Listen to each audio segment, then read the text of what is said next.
मेडियोपुरम और आज हम जानेंगे थायराइड प्रोफाइल टेस्ट के बारे में। क्या होता है थायराइड प्रोफाइल टेस्ट और इसे किस कंडीशन में कराना चाहिए और इसकी रिपोर्ट को हम कैसे पता करते हैं कि नॉर्मल आई है या नॉर्मल आई है। तो थायराइड प्रोफाइल टेस्ट एक ब्लड टेस्ट होता है जिसमें हम थायराइड हार्मोन के लेवल को अपनी बॉडी में मेजर करते हैं कि ये नॉर्मल है या अबनॉर्मल है। तो थायराइड प्रोफाइल टेस्ट किस कंडीशन में कराना चाहिए? अगर आपको थकान हो रही हो या वेट लॉस या वेट गेन होना, हेयर फॉल होना, डिप्रेशन या फिर हमारा जो हमारी जो हार्ट रेट वो अचानक से बढ़ना या कम होना अबनॉर्मल हो हमें अगर देखने को मिलती है तो हम थायराइड प्रोफाइल टेस्ट कराते हैं। गुस्सा आना, डिप्रेशन या फिर ज़्यादा पसीना आना, तो इस कंडीशन में हम थायराइड प्रोफाइल टेस्ट कराते हैं। अब थायराइड प्रोफाइल टेस्ट में हम 3 चीज़ें मेजर करते हैं। First T3, T4 and TSH। T3 जिसे हम आयोडोथायरोडिन कहते हैं, T4 जिसे हम थायरोक्सिन कहते हैं और TSH जिसे हम थायराइड स्टिमुलेटिंग हार्मोन कहते हैं।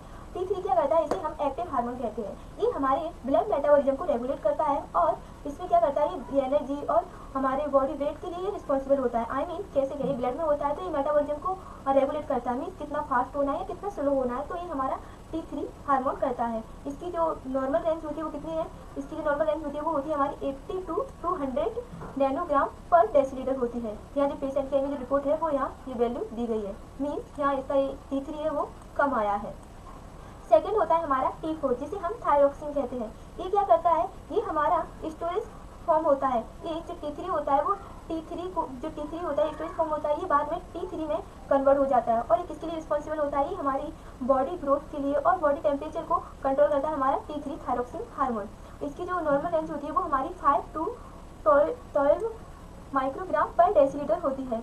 ये यहाँ देखो, ये पेशेंट की जो रिपोर्ट में जो वैल्यू आई है वो 3.8 है। मीन्स यहाँ T4 कम है। अब आता है हमारा TSH थायराइड स्टिमुलेटिंग हार्मोन। इसकी जो नॉर्मल रेंज होती है वो 0.4 से 4.5 माइक्रो इंटरनेशनल यूनिट पर ml होती है। यहाँ देखो इसकी जो वैल्यू है वो इसकी नॉर्मल रेंज से ज़्यादा आई है। यहाँ इस रिपोर्ट में क्या है, जो जिस पेशेंट की रिपोर्ट है इसको क्या है, इसको हाइपोथायरॉयडिज्म है। हाइपोथायरॉयडिज्म में क्या होगा? हमारा T3 और T4 का लेवल कम होगा लेकिन TSH का लेवल हाई होगा। ओके, अब यहाँ से इस कंडीशन को देखिए। यहाँ अगर T3, T4 हमारा जो हार्मोन है अगर वो कम होंगे तो TSH हार्मोन हमारा ज़्यादा देखने को मिलेगा। ये हमारी हाइपोथायरॉयडिज्म वाली कंडीशन होती है। उसी प्रकार अगर हमारा T4 और T3 हार्मोन हाई है, ज़्यादा है, तो इसमें हमारा जो TSH होता है वो कम देखने को मिलेगा। इसे हम हाइपरथायरॉयडिज्म कंडीशन कहते हैं।